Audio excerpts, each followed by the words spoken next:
Do you guys feel like you're lacking consistency in your business? Maybe you guys know what you need to be doing, but you're just not doing it and you're not sure why. So I'm going to be giving you guys 4 tips today on how to be more intentional of being consistent in your business.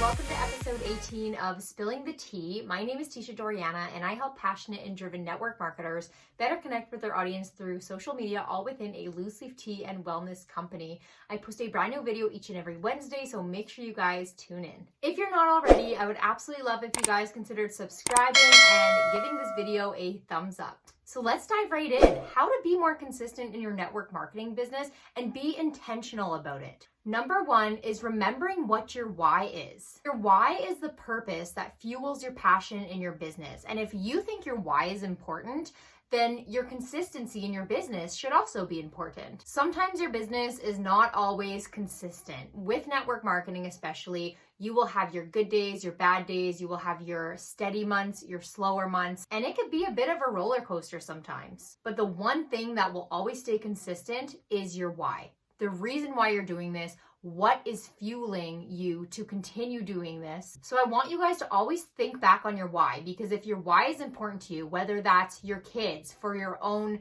health, whether that's for your husband, whatever your why is, remember that it's important to you. Remember what your vision is, your goals moving forward, and that should help you stay consistent in your business. I personally have my vision board right on my wall next to my desk where I am sitting for most of the day when I'm doing my work.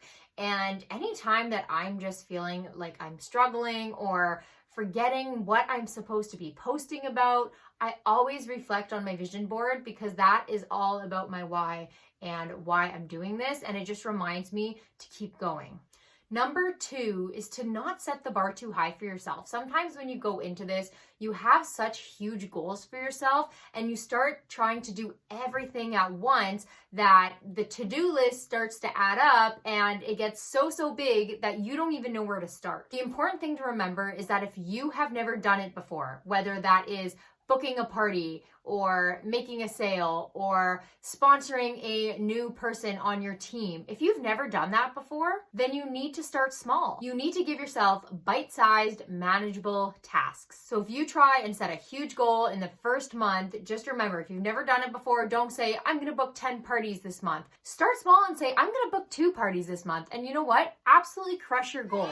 Destroy it. It's your first time setting a goal for yourself, because now you know, okay, I'm gonna destroy this goal. Next month, I'm setting it higher. So if you've never done it before, make sure you're starting in smaller tasks. And after you've been consistent with a certain task over a month, increase that goal for the following month. Number 3 is to put it on the calendar, because if it's not scheduled in, then you're not going to do it. If it's something that you know you need to do a month in advance, I always have 2 calendars. I have my big desk calendar, which is my monthly calendar, and I have my weekly calendar, which helps me stay organized and look just at things over a week. I make sure to review my week every Sunday and make sure I have everything on there that I need to get done for the week. So I don't care if it's personal or business related, you put it on there, because I literally need to schedule in that I'm going to be doing my laundry that day, because if I don't schedule it in, it's not going to happen. So put your non-negotiables on your weekly calendar, and that could be a date night, that could be a laundry day, like I said, that could be you need to read, whatever your non-negotiables are.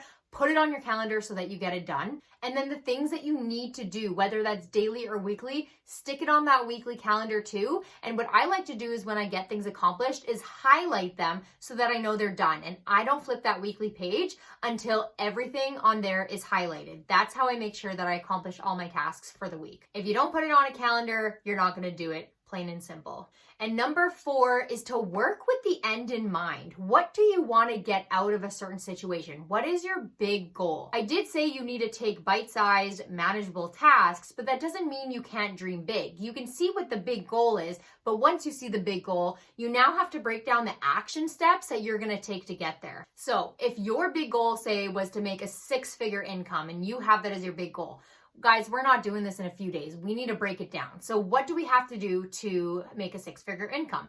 Maybe that for you is doing so much in sales per month. Maybe that for you is bringing on so many team members per month and hosting this many parties a month. So you have to really break it down in manageable tasks to reach that big goal. So think of your big vision. Think of the steps you need to get there and really break it down on a month-by-month basis on what you want to accomplish for the month. So that concludes this video. I hope that you guys got some great takeaways from this. Please let me know in the comments what you're going to start implementing in your own business. And if you think this is a video that could help you or your teammates or someone else that you know in network marketing, make sure you hit that share button and share it with them. Last but not least, if you guys would like to stay updated with me and all that's new and make sure that you guys never miss out on a training, make sure you guys subscribe to my email list. The link is going to be in the description of this video, or if you're watching on Instagram, it'll be in the link in my bio. So thank you guys so much again for watching, and we'll catch you next week. Bye!